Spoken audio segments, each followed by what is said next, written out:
Hello and welcome back to another episode of Clark and Addison Born into the Ivy.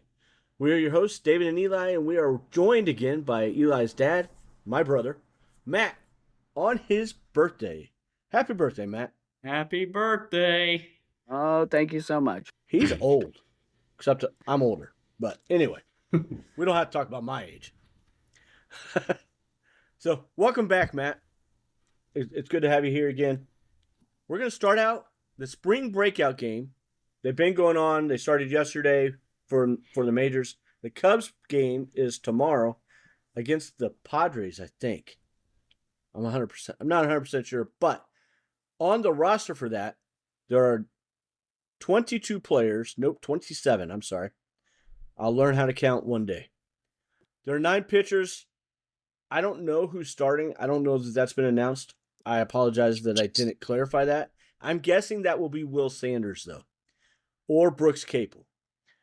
Brooks Capel, Jackson Kirkpatrick, Luis Martinez Gomez, Nazir Mule, Arian Rodriguez,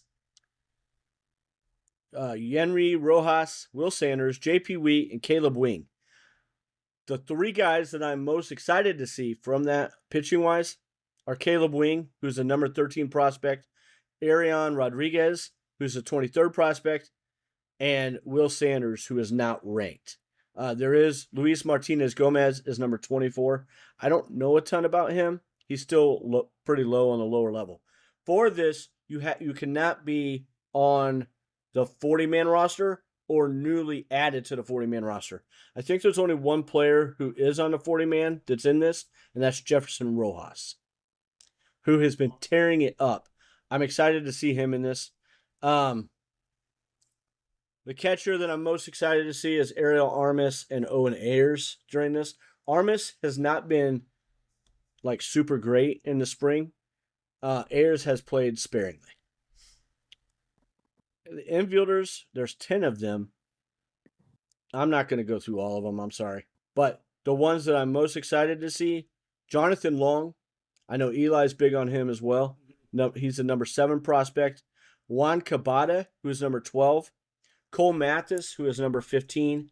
Pedro Ramirez at number 9. And Jefferson Rojas at number 5. I'm really excited, especially Rojas and Ramirez have both been tearing it up. Cole Mathis has a chance to blow up, I think, as well. He's not somebody who's been talked about as much. The outfielders, there's only one that I'm really excited about, really, is Kane Kepley. I was really hoping Ethan Conrad, the Cubs' first-round pick from 2025, but he's still not healthy enough to be playing yet. So, Kane Kepley is the second-round pick and has had a really good spring this season, or this spring training. Matt, I don't know how familiar you are with the prospects. Any of them jump out at you at all? I am not. I don't know him well enough. That's fine. That's perfectly fine. Eli, like I said, I know Jonathan Long is a big one for you. Jefferson Rojas and Jonathan Long both stick You like out Kane real well. Kepley a lot too, don't you? I don't know much about Kane No, Kepley. okay, I thought you did. I'm sorry. Long has played well since he's come back from the injury. Mm-hmm. But Rojas and Ramirez have torn it up this spring. Absolutely torn it up. The whole time. So this will be cool. I think the Cubs, like, they're ranked in the lower third in most prospect rankings for, like, as a team and organization. Right. But I think that this crop that they got in 2025 and even some IFAs international free agents that they had signed in 24 and 23, I see them making a big jump this season. Arian Rodriguez is one of those for the pitching. Jonathan Long, I think, makes a giant jump again. He had a heck of a jump last year, and I don't think has gotten nearly enough credit or respect based off that. He wasn't highly touted coming in out when he was drafted out of college, but the dude has torn it up, hasn't he, Eli? Oh yeah. He'll be ready here probably in a year. I think that he could be ready now. I just don't know that he's ready to like be in the majors full time yet. You know what I mean? Right. But to fill in here and there, I think he definitely is. Our 3 offensive players we're going to talk about. It's not going to be quite season expectations because all 3 of these guys are questionable as to whether or not they're officially going to be on the team. Kevin Alcantara, Dylan Carlson, and Michael Conforto. I also want to see which 2 of these 3 do you guys think should make the opening day roster?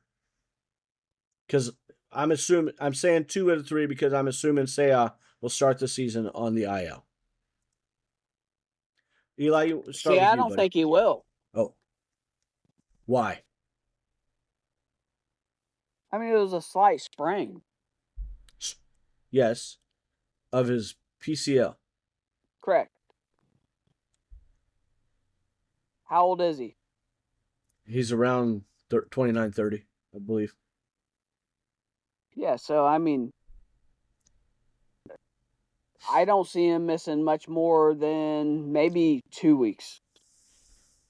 I mean, I don't necessarily disagree. If he does. I had on the last episode, I had opined that maybe he should be out 15 to 20 games. Since I've heard more, I wouldn't have a problem with just like the first couple weeks. But I think he should start on the IL just to make sure he's 100% healthy. And I'm saying that because they seem to have a history of not being completely honest with injuries, a la Shota Imanaga last year. And then I feel like they brought him back too early. And then we all just shelled the guy because he wasn't healthy. Well, that's fair. And a la Kyle Tucker. They should have made him sit down and heal. Yeah.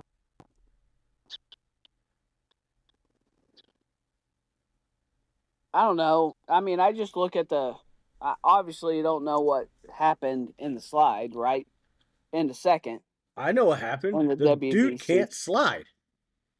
He shouldn't be stealing anyways. Right. I mean, he's got the speed to steal but opportunity, like good opportunities, but he can't slide. That's not the first time he slid so awkwardly. Yeah. He slides awkwardly far more than he slides right. And if you don't know how to slide, why the hell are you sliding head first? Well, because that's what they do with the steals usually. It's crazy. Yeah. No, I mean, honestly, in the second, not that much. Really? I mean, if you think about it, most guys that you see slide in the second are going feet first. I disagree. Not when it comes to steals. When it comes to like doubles and stuff, I agree, feet first. But when they steal, I feel like they're trying to maneuver out of they're trying to do a swim move like Javi used to do all the time. Yeah. But Seiya can't do that. No, he can't even slide right in the first place. Right. Feet first. Like they should just tell Seiya, no stealing. Well, we'll see. I don't think. I don't know. I think if he comes back too soon. And I fucking push through. I mean, I understand. But this is like it's going to hinder him more if he's not fully healthy later on. Right. And for longer. I just don't know if it's that bad, I guess. I'm not convinced. Said he's still limping from what I've heard. Okay. Well, that's different then. Yeah, because we're only how far out? 6 days from opening day. I was going to say a week. Counting today. Okay. So we're almost done with today. Yeah. All right, so he's going to start on the IL. I think he should. So I'm going to go back to which 2 of the 3 would you like to have on the team? Yep. So we've already talked about Seiya's injury. Before you get into that, let's just play this. This is what Council had to say for Seiya. So did the MRI. He's got a strain of the PCL, part of his knee.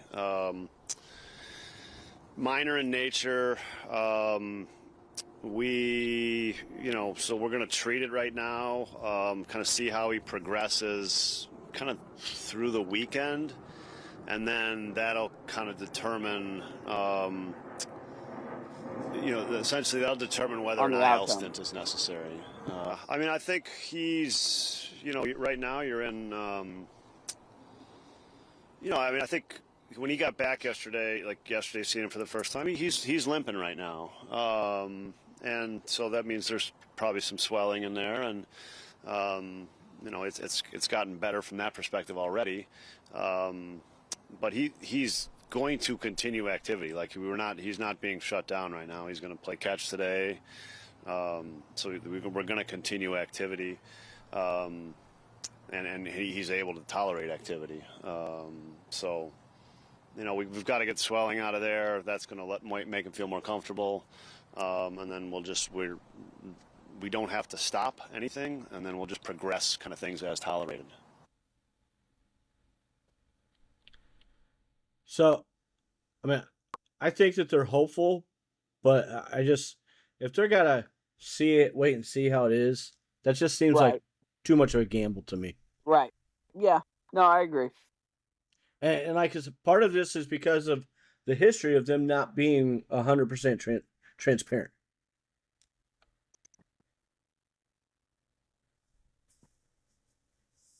Especially since Council's been there.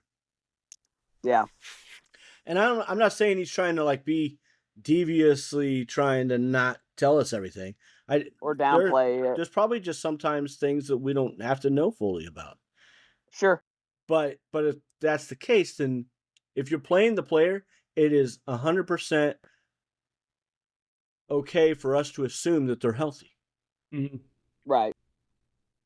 And if they're not, sit their asses down. And let them heal fully so that they can then come back and fully contribute. They did that with Cade. Why wouldn't they do that with some of these other guys? Right. It sounds like they were probably a bit overly cautious with Cade.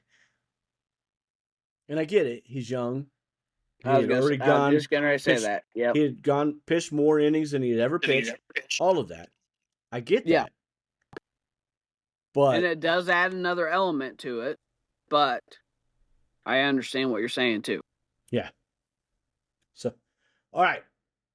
Kevin Alcantara, Dylan Carlson, Michael Conforto. Which of these two should make the opening day roster if it was your decision? And what do you think of all three, if they make the roster, what do you expect from them? Eli, you want to start? And then we'll do your dad? Yeah, obviously you got to go with Kevin Alcantara. He's been tearing it up. He's batting .355. He has a home run and 4 RBIs. And, he has 31 at-bats, which is more than Michael Conforto, who has a .241 batting average with 29 at-bats. So I'd go Kevin Alcantara and Dylan Carlson. The numbers are there. Dylan Carlson has 35 at-bats with an average of .343. Yeah. The numbers don't lie on who should make the roster and who should not. So Alcantara can play all three outfield spots, and so can Carlson. Conforto can only play the corners. I was going to say, this is the same Conforto that's been in the league for a long time. He's been there for a minute. Yeah, you leave him out. So, right. I'm not saying you don't leave him down AAA or whatever, and he could be a call-up, but I don't think he can go to AAA. That's another part of this. Well, then you cut him loose. You move on.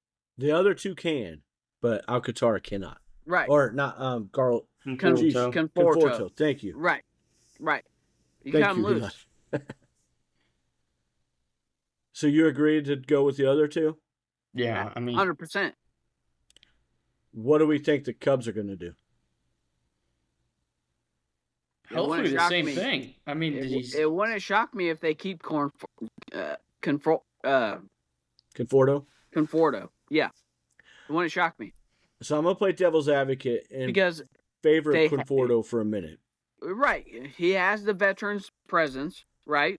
He has a history of playing better, Right. but not for a couple of years.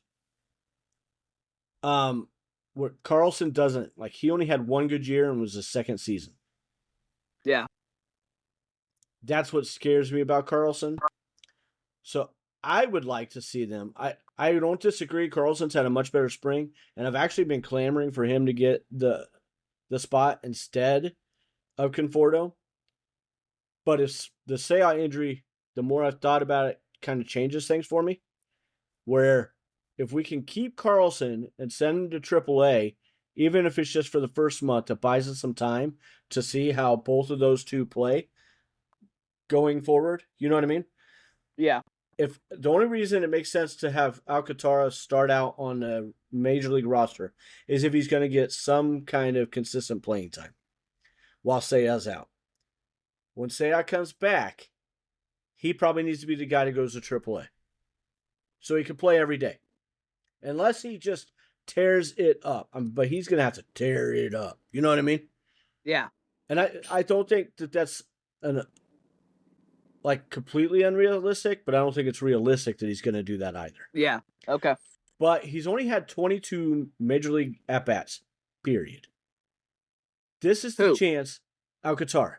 Okay. This is his chance to get some good, reasonable time. We talked about this on the last episode. This is his chance. And there's probably going to be, hopefully not, but chances are good that there'll be some kind of other injury later on where he might get another chance. You know what I mean? Especially with Seiya's history. Sure. But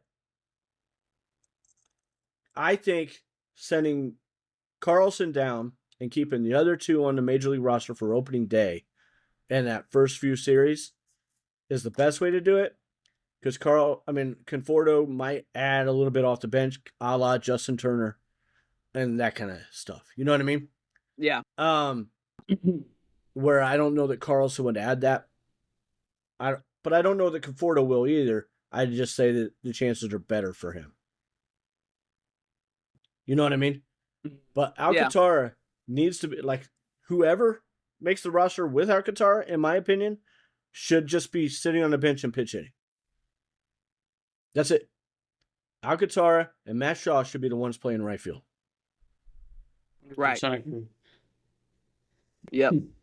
If you look at his stats from when he was in the majors last year, he had 11 at-bats for batting .364. So, but he did play for the rest of the season, though, didn't he? He just didn't, play. He was in the majors. But they ended up sending him back down because he wasn't playing much, and they wanted him to get more regular at-bats. Which sucks. Alcantara is really good against lefties. So instead, they wasted our time with Willie Castro instead of correct throwing Alcantara in. I'll say this, I was a huge proponent of them getting Willie Castro, and I was so excited when they did. But then they played, the reason that I wanted Castro is because he was hitting left-handers so well and playing really good against lefties, and that was our Achilles heel, right? And then they played him against righties all the time. Right. And so, it's easy for us to hate on the guy because he sucked, but they didn't what they traded him for, they never utilized him with. You know what I mean? And so he played far worse than he did it all with Minnesota, even against righties. And so he deserves some hate. I'm not trying to say he doesn't. But I will say that they didn't play him and give him in the best position. Yeah, to succeed. He was not put in the right spots to succeed. Yeah, I have a little bit of a problem with that, though, too. If you can only hit lefties, there's an issue with that. You're a major league fucking baseball player.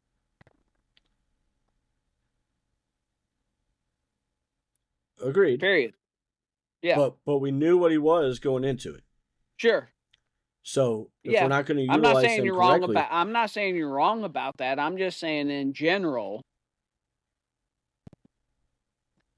I get that the Cubs didn't give him a whole lot of opportunities to succeed. Agreed. At the same point, as the organization, why trade for a guy that you're not going to put in those best spots, though, too? So That's the $1 it's million two-sided. question. Right. That's the $1 million question. They're probably going and, they're thinking of all-star Willie Castro.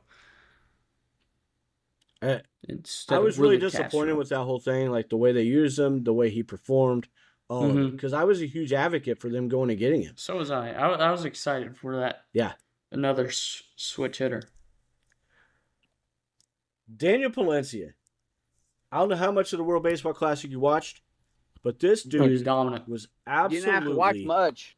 lights No. out. Right. Yep.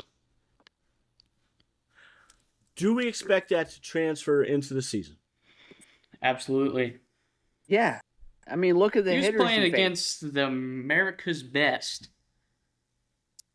I mean, And he made them look like child's play. Yeah, like he was Roman only Anthony. allowed to pitch in the ninth for a save. Yeah. Just like Mason Miller was. Right. For us. Yeah. I think who was the coach? It started with the D. Crap. DeRosa. Mark DeRosa. He's an idiot. He really isn't. I understand why people are thinking so. I love the dude. I love Mark DeRosa. Respecting the Padres. But Mark DeRosa, yeah, I mean, he doesn't know the rules either. You have to, though. You have to. Yeah, that's part of it. Like, you got to. Right. Otherwise, you're not going to get these guys to be able to come and play next time. Yep. Absolutely. No, he did what he had to do. The teams won't let him come play if you don't respect it. Yep. Because it doesn't matter how much the player wants to play. If the team says no, then you're on the hook. I mean, you got to look somewhere else. Especially but they're going to pitch him if they were winning. So, like, what's the difference here? That's the difference. Yeah. I mean, so it's not like it's not the same as if he had just pitched 5 innings in spring training. Because these were like playoff intensity innings. You know what I mean? Yeah. And there's more to that. They're throwing hard. Yeah. Like, they're not taking it easy. They're trying to win. I mean, we saw his reaction I didn't. after he struck out Anthony. That meant a ton to Daniel. I mean, an absolute ton. And he was absolutely brilliant. 5 innings, 9 Ks, 51.7% of all swings were whiffs against him. That's insane. Throughout the whole tournament. Yeah. Palencia is going to be a monster.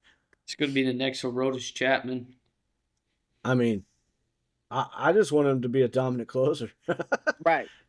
And I think he's going to be. I've been a huge advocate of him and for that. And I think that continues. He's going to have a hiccup or two. That's what I was getting ready to say. Right. And idiotic Cub fans are going to, he's terrible. Just get him out of there. But he's going to rebound, just like he did last year. Right. He had a little bit of hiccup, and when he came back from that injury, he was amazing. And who's to say that he didn't have the hiccup because of the injury? Sure. And he was trying to pitch through. I don't know. Yeah. But again, I don't think that they deserve the benefit of the doubt with this anymore. You know what I mean? Yeah. Yep. So he's nasty. I wouldn't be shocked if that's what happened. And he's got the filthiest stuff, and it's amazing. He's impressive for sure. What do we think and expect with Ethan Roberts for this season? I think he's playing really well too. He's pitching really well in the spring for sure, isn't he, Mm-hmm. Eli? Do we think he's going to at least start in that rotation of up and down? Probably. Yeah, probably. I expect that'll be the case. I hope Hollowell just starts on the major league team, but I would guess he'll be the first. Roberts the second guy that gets called up. Mm-hmm. Yeah, I'm really excited for Gavin Hollowell. What do you think, Matt, with Roberts? I'm ready for Steele to come back. I mean, that's a different pitcher. He's a starting pitcher. Roberts is a relief pitcher. Right, but I don't know. Time will tell. But I feel like he needs more time. Maybe Ethan? not. Yeah, I mean, he's been up and down the last couple of years. right. Yeah, last year on the major league roster, he wasn't too good. But yeah, as Dad said, time will tell. He tends to struggle, especially when he gets into higher leverage situations. But he has not this spring at all, which has been good. Again, like you said, time will tell. I don't disagree with that. I have hopes that he will be a solid contributor in that kind of role. When he's called upon, he'll do the job that he's asked to do. In like mid-range innings. Yes. Yeah. If Ethan Roberts is pitching in the 7th, 8th inning at all for us, that's bad news. Well, unless Just we're like- up 8. Just like if Michael Conforto or Dylan Carlson have to take a whole lot of at-bats in right field, that's going to be bad news. Right. That's not what we need to have Right. happen. There's enough depth that neither one of those situations should be taking place, in my opinion. As bad as Porter Hodge has been this spring, I would rather he get into that situation than Ethan Roberts first. In the higher leverage possibilities. Just because he's been there, done that, and had success. He may implode, but I'd be more comfortable with him getting the first opportunity at that. Hollowell, I'm not so sure with. I think I'd rather Hollowell get that than Porter Hodge right now. Oh, 100%. He 100%. He was actually, I thought, pretty solid last year when he came up and down. At least more reliable than Porter? Roberts was. Hollowell. Oh, okay. And he has been great this spring. He had one hiccup, but outside of that, he's been really, really good. Mm-hmm. Ben Brown.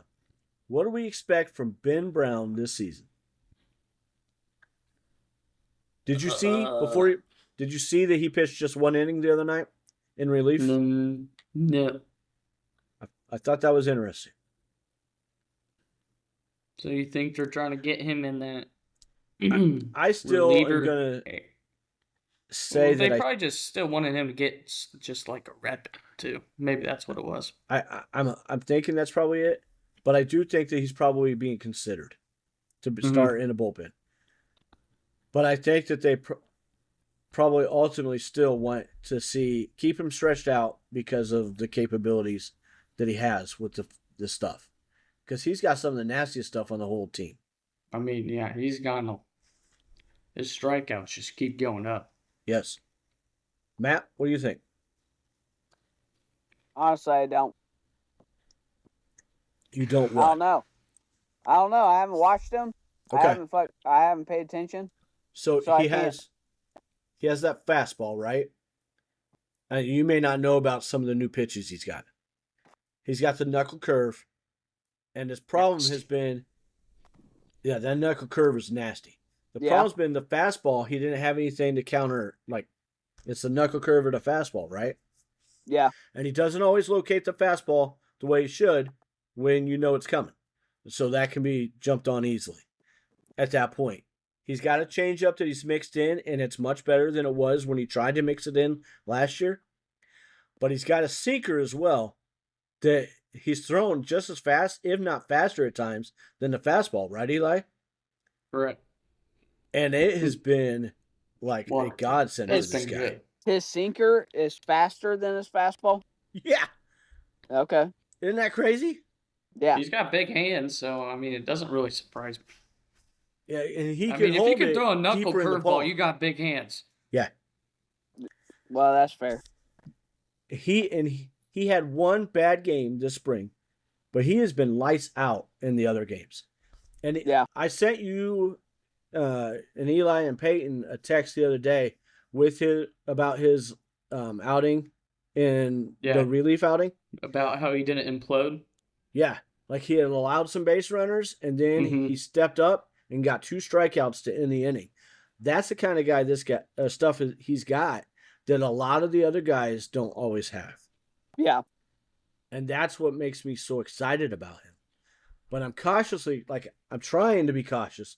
I'm getting more excited than I told myself I was going to allow myself this spring with him because of how last year went.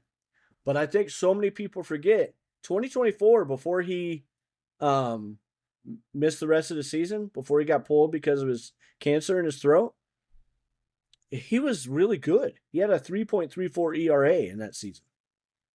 Was an expected ERA of in the mid threes as well. So it's not like he just got lucky. He pitched really well that in 24. But he certainly imploded last year. A lot. And I get the frustration. I was done with him at one point. Wasn't I, Eli? Yeah. At one point I said, man, I'm probably one of the guy's biggest fans. And I was done with him for 25.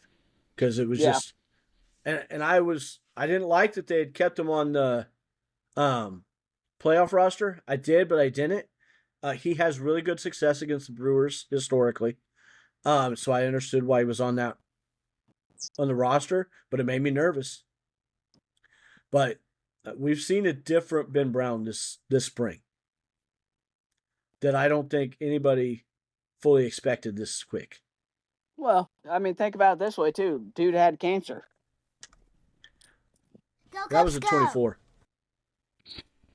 Right. But he came back from it in 25, right?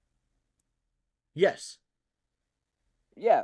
Think about how much cancer tears your body down. Oh, you're not wrong. Chemo and Yeah. all that. Yeah. Right. So, fuck yeah. It might take him a year to build back up. So my first thought was, I thought about Rendon. Right? How he would. You remember that game? He loaded the bases with one out. I think I know what you're talking about.